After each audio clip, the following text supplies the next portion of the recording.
que aconteceu no Vai ser segundo culpa ano já é da sua. tua responsabilidade. Entendi. E eu vou te contar, nós fizemos a transição do Bolsonaro mais tranquila do que fizemos a do Fernando Henrique Cardoso.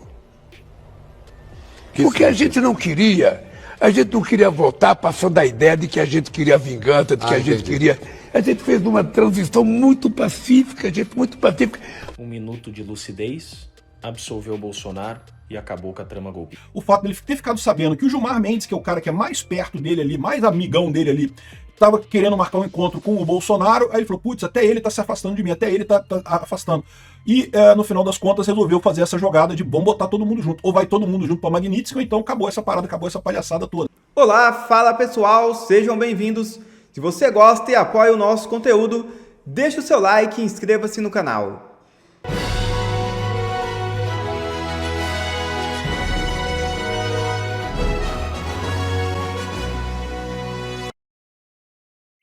Em alegações finais, Bolsonaro pede para ser absolvido pelo STF. Advogados do ex-presidente afirmaram que não há provas contra ele, pela suposta tentativa de golpe de Estado delatada por Cid. O ex-presidente Jair Bolsonaro entregou suas alegações finais ao Supremo Tribunal Federal nesta quarta-feira. Bolsonaro é réu na ação penal que trata de uma possível tentativa de ruptura institucional. Ele seria o cabeça da trama golpista. Além disso, os advogados solicitaram a anulação da delação do tenente-coronel Mauro Cid, o reconhecimento do cerceamento de defesa e, em caso de condenação, o afastamento dos agravantes dos supostos crimes. Conforme a defesa de Bolsonaro, não existem provas que relacionem o ex-presidente ao plano Punhal Verde e Amarelo ou aos atos dos Kid Pretos, nem o 8 de janeiro.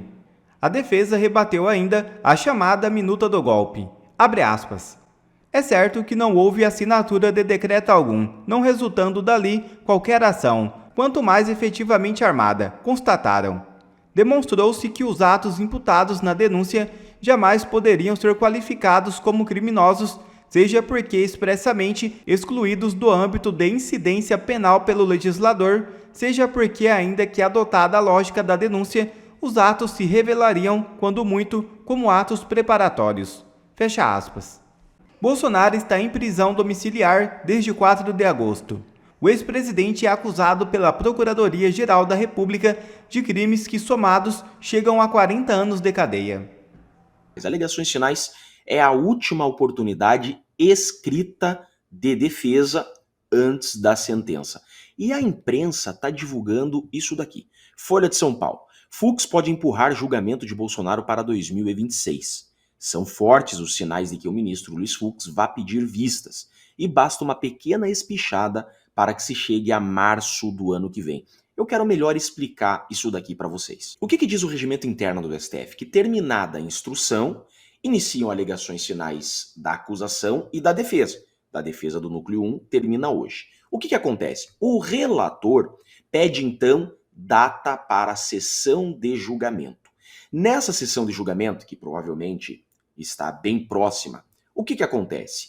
As partes terão o prazo de 1 hora para alegações finais orais. Vocês lembram daquela sessão de julgamento que foi televisionada do Bolsonaro e de todos os demais acusados para recebimento da denúncia? Então, terá novamente uma sessão como aquela. Só que agora, o prazo, olha aqui, regimento interno do STF, será dada a palavra à acusação e à defesa pelo tempo de 1 hora. O prazo agora é de 1 hora. Concluída a sustentação oral, então iniciarão os votos. Aqui sim, o Fux pode pedir vista. Ele pode dizer o seguinte: estou com dúvida, não estou seguro a julgar, quero melhor analisar. E neste caso, o artigo 2º, parágrafo único do regimento interno diz o seguinte: aplica-se o mesmo prazo para a devolução dos processos com pedido de vista. Qual o prazo?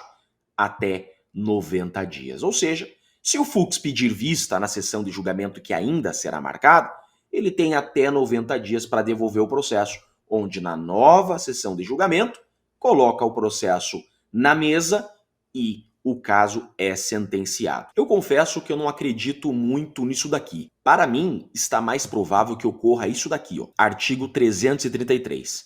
Cabem embargos infringentes à decisão não unânime do plenário ou da turma que julgar procedente a ação. Para mim parece mais crível isso daqui, que na sessão de julgamento que será marcada, provavelmente no máximo até setembro, eu acredito que o Fux possa divergir em algum ponto. E qualquer ponto, tá, gente? Ele pode divergir numa vírgula.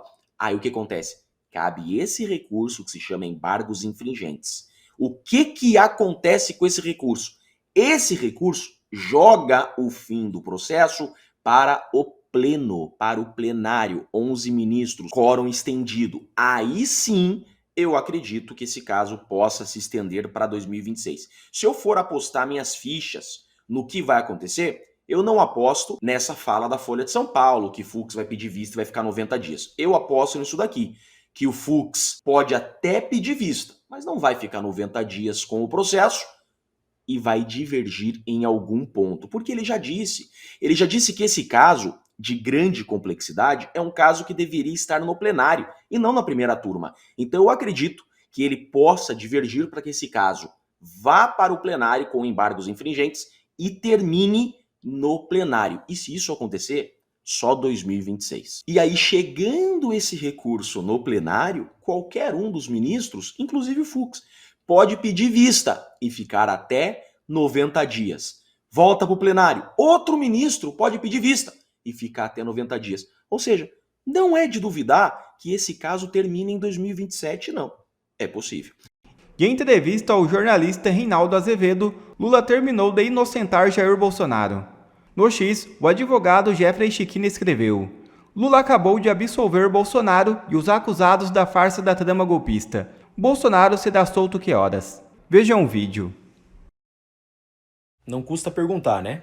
Já podemos buscar a sentença absolutória? O que aconteceu no Vai ser segundo culpa ano já é da sua. tua responsabilidade. Entendi. E eu vou te contar, nós fizemos a transição do Bolsonaro mais tranquila do que fizemos a do Fernando Henrique Cardoso. Porque a gente não queria voltar passando a ideia de que a gente queria vingança, de que a gente entendi. queria... A gente fez uma transição muito pacífica, muito pacífica. Um minuto de lucidez, absolveu Bolsonaro e acabou com a trama golpista. Mentira tem perna curta, né? Não adianta. Conta pra gente, né, qual que é a sua análise de como deve essa tensão entre Estados Unidos e Brasil deve impactar aí essa reta final do julgamento do ex-presidente Jair Bolsonaro. Olha, eu não creio que isso vá impactar. Veja, seria, como dizem, né, um batom na cueca se agora eles voltassem atrás. Se, de alguma maneira, o ministro Moraes, sobretudo, voltasse atrás, que é quem a gente acredita que vá ter ou dar os votos, o voto mais agressivo em relação a tudo isso. Eu tenho me manifestado no sentido de que vai haver, a expectativa é um soltar de mãos, né? O ministro Moraes, até escrevi um artigo essa semana sobre isso. O ministro Moraes está acuado como um touro na arena. E esse touro, no momento em que ele está na arena, já soltaram a mão dele, né? Quando um touro entra na arena, ele já não está mais preso a nada nem a ninguém. Ele está ali para o espetáculo seguir. No entanto, esse soltar de mãos é percebido com alguma dificuldade ou com o tempo. Os ministros não vão fazer isso de uma vez só, né? O Moraes, ele não tem como seguir adiante dentro da nossa república, mas isso vai acontecer aos poucos. E por que eu estou dizendo isso? Porque isso não vai se espelhar, a meu ver, tá? Não vai espelhar agora, ou pelo menos não vai espelhar em relação ao Bolsonaro. Eu creio que o ministro Moraes vai votar de uma forma dura, de uma forma agressiva, mas que os ministros da primeira turma, talvez tirando o Fux, vão aprovar o voto do ministro Moraes, talvez uma outra pequena singela divergência, mas nada significativo, e sim o Fux. Talvez o Fux seja aquele que vai criar alguma divergência substancial e que isso possa, adiante, fazer com que esse caso seja, numa abertura jurisprudencial que hoje não existe, mas a jurisprudência do STF, a gente sabe, ela sempre é aquilo que eles querem que seja e não aquilo que deveria ser. Então, pode ser que uma divergência do Fux abra caminhos para que o plenário todo se manifeste e isso isole o Moraes, ou pelo menos faça com que a decisão do Moraes seja muito irrelevantemente machucada. Isso não vai ser agora, como disse, isso não vai ser dessa vez, isso não vai ser no momento em que a primeira turma vai avaliar. Se o Moraes agora tivesse se o Moraes voltasse agora atrás no seu voto, né, ele ficaria muito exposto. E ele nem tem mesmo essa intenção de demonstrar qualquer coisa que não seja agressividade. Mas se os demais ministros, que até agora bateram palma para tudo, voltassem atrás, ficaria o batom na cueca. Creio que eles não farão isso. Então, mas eles vão plantar ali a semente para que um recurso futuro possa fazê-lo. Creio que vai ser por aí. Acho que o núcleo duro, tanto o Bolsonaro quanto o núcleo duro que envolve o bolsonarismo, vai ser condenado de forma exatamente igual a que seria caso os Estados Unidos não estivessem intervindo nessa situação. A intervenção dos Estados Unidos vai ser sentida num segundo momento, no momento de uma possibilidade recursal. Esse é o Ancapso e nós vamos falar agora sobre um encontro que não aconteceu, mas quase aconteceu. Você lembra que o Bolsonaro foi preso por uma decisão do Alexandre de Moraes na noite do dia 4, numa segunda-feira, né? O que surpreendeu muita gente, porque a verdade é que geralmente essas ações da Polícia Federal são feitas pela manhã. E, no entanto, na noite do dia 4, o Alexandre de Moraes mandou decretar a prisão domiciliar do Bolsonaro, né? Que coisa estranha, foi uma coisa fora do padrão realmente. E parece que agora a gente tem mais uma informação.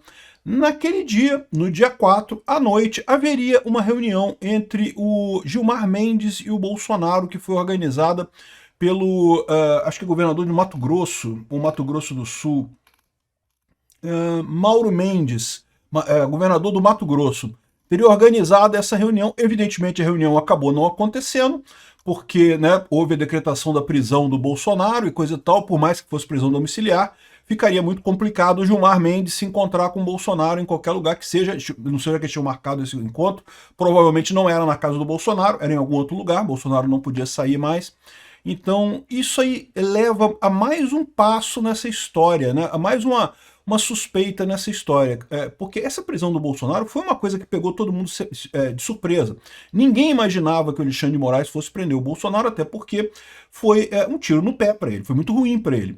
Será que o fato de que o Gilmar Mendes, que é o cara que mais apoia o Alexandre de Moraes no STF, está se encontrando com o Bolsonaro, não foi algo que acendeu o alerta no Alexandre de Moraes e daí ele resolveu agir? Porque, de novo, essa prisão do Bolsonaro, eu já falei para vocês, não foi contra o Bolsonaro. Essa prisão do Bolsonaro foi contra os outros ministros do STF. Vamos entender esse caso aqui. Essa notícia foi sugerida por Timecop, Bom Vivan e várias outras pessoas. Obrigado aí ao pessoal que sugeriu notícias lá no nosso site, no visãolibertaria.com. E obrigado a você que está assistindo o nosso vídeo. Se você gosta do nosso conteúdo, por favor, deixe o seu like, se inscreva aqui no canal, né? Então, a Malu Gaspar, que tem dado muitas declarações com nomes de ministros recentemente.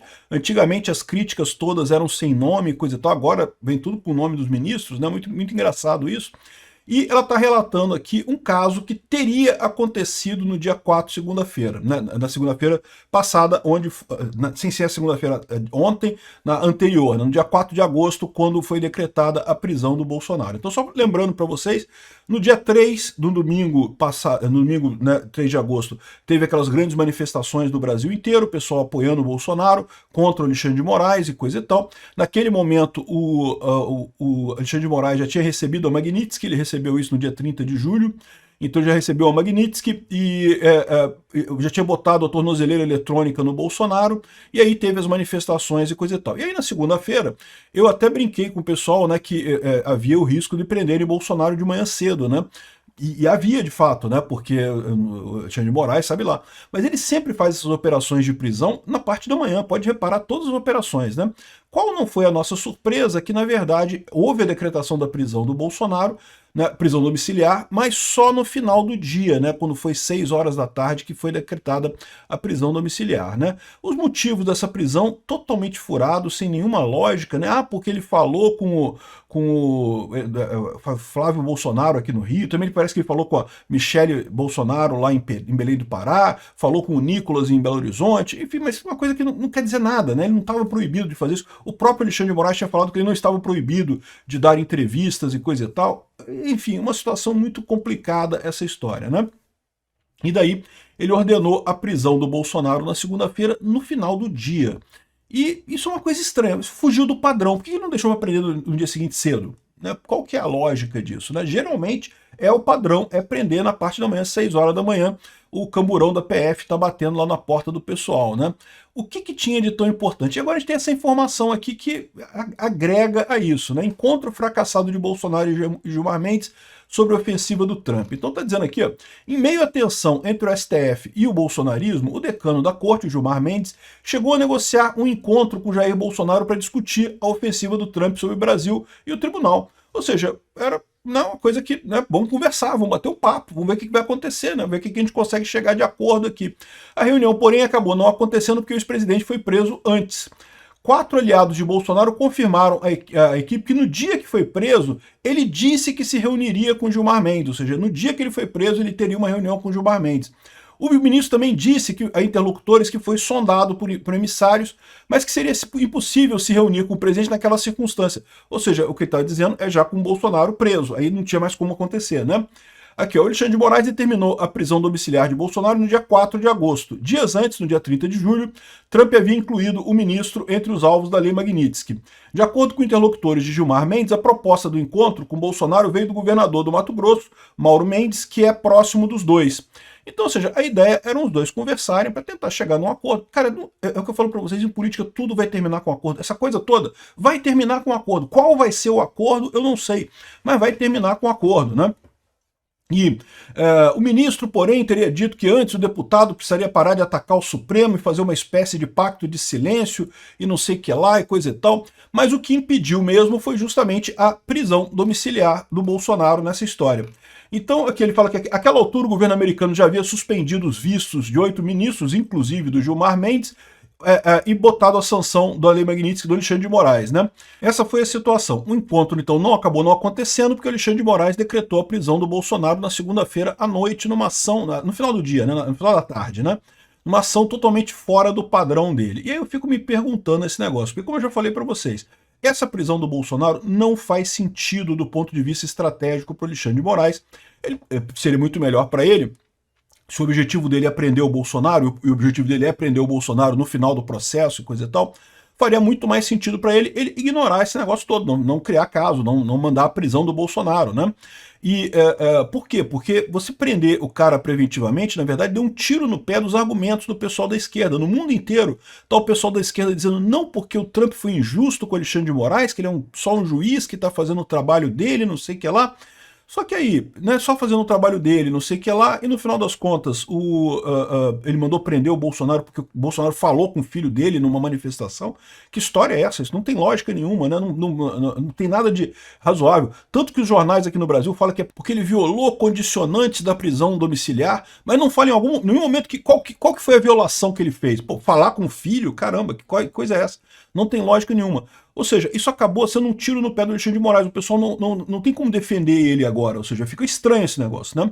Não, o cara realmente está dando uma de ditador, de mandar prender o cara sem motivo algum, né? E como eu já expliquei para vocês, o objetivo do Alexandre de Moraes para mim está claro. Ele está se sentindo muito mais atingido que os outros. Todo mundo queria botar o Bolsonaro na cadeia, isso é verdade, inclusive o Gilmar Mendes, mas só o Alexandre de Moraes que está se ferrando nesse momento com a Lei Magnitsky, né? Então, ou seja, o movimento aqui foi justamente ele se sentiu isolado no STF. Eu não descarto nada o fato dele ter ficado sabendo que o Gilmar Mendes, que é o cara que é mais perto dele ali, mais amigão dele ali, estava querendo marcar um encontro com o Bolsonaro, aí ele falou, putz, até ele está se afastando de mim, até ele está afastando.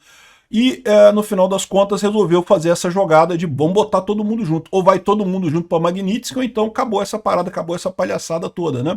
Muito estranho esse negócio do encontro entre o Gilmar Mendes e o Bolsonaro ter falhado porque o Alexandre de Moraes mandou prender o Bolsonaro. Será que não foi exatamente por isso, né? Exatamente porque o Alexandre de Moraes se sentiu isolado. Até o Gilmar Mendes está indo conversar com o Bolsonaro, né? Veja, aquela movimentação no domingo, as movimentações na rua no domingo foram impressionantes, tinha muita gente, né? Deve ter chamado a atenção de muita gente lá em Brasília que estava achando que Bolsonaro estava morto, não sei o que lá, politicamente, e viram que não é bem assim. O Alexandre de Moraes ficou apavorado com isso e quis botar os coleguinhas na roda, né? Será que foi isso? Não dá pra gente saber, não dá pra gente ter certeza. Ninguém vai falar isso abertamente, mas faz um sentido, não faz?